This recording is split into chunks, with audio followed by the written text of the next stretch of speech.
আসসালামু আলাইকুম, সাইফুনার কুকিং চ্যানেলে সবাইকে স্বাগতম। আরও একটা নতুন রেসিপি দেখার জন্য আপনাদের জন্য নিয়ে এসেছি আজকে ডিমের এই রেসিপিটা। এই ডিমের তরকারিটা ঘরে থাকা সামান্য কিছু উপকরণ দিয়ে করে নেওয়া যায় খুব সহজেই। ঝটপট বাসায় মেহমান আসলে আপনারা ঝটপটেই রান্নাটা করে নিতে পারবেন। আমি সহজভাবে দেখানোর চেষ্টা করেছি। অনেক কথা বলা হয়েছে, চলুন দেখে আসি সহজ রান্নাটা কিভাবে করবেন।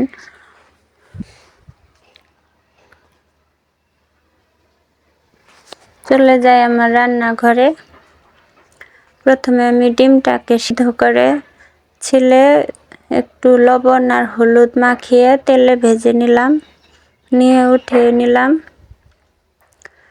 উঠিয়ে নিয়ে ওই তেলে আমি দিয়ে দিব পেঁয়াজ কুচি,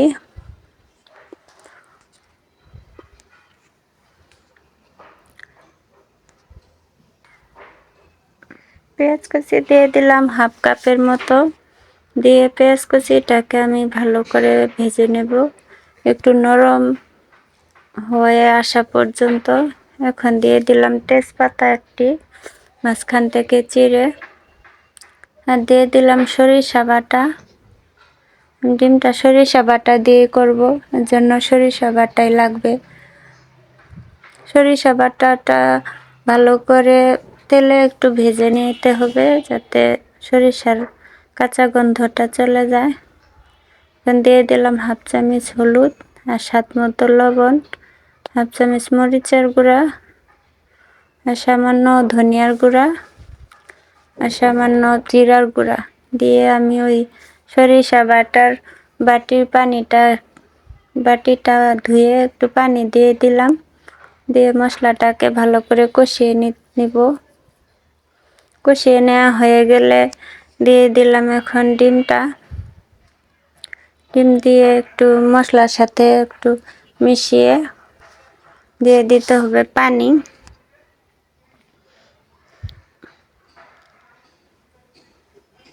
আমি হাফ বাটির মতো পানি দিয়ে দিলাম। দিয়ে আমি ডিমটাকে এখন রান্না করে নেব।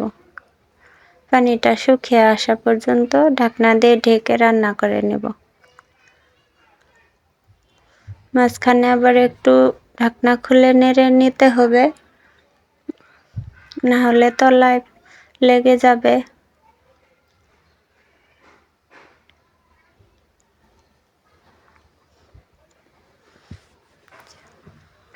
মাঝে মাঝে ঢাকনা খুলে নেড়ে দিতে হবে।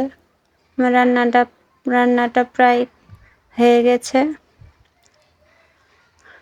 যে তেলটা উপরে ভেসে উঠেছে, এখন আমার রান্নাটা হয়ে গেছে।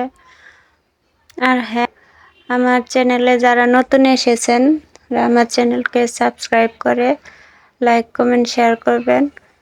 আর আপনাদের কমেন্ট পড়তে আমার অনেক বেশি ভালো লাগে। আর যারা অলরেডি সাবস্ক্রাইব করে দিয়েছেন তাদেরকে অসংখ্য ধন্যবাদ। ডিমটা বাটিতে তুলে আপনারা বাসায় এই রান্নাটা করে খেয়ে জানাবেন আপনাদের কেমন লাগলো। আজ এই পর্যন্তই, সবাই ভালো থাকবেন, আল্লাহ হাফেজ।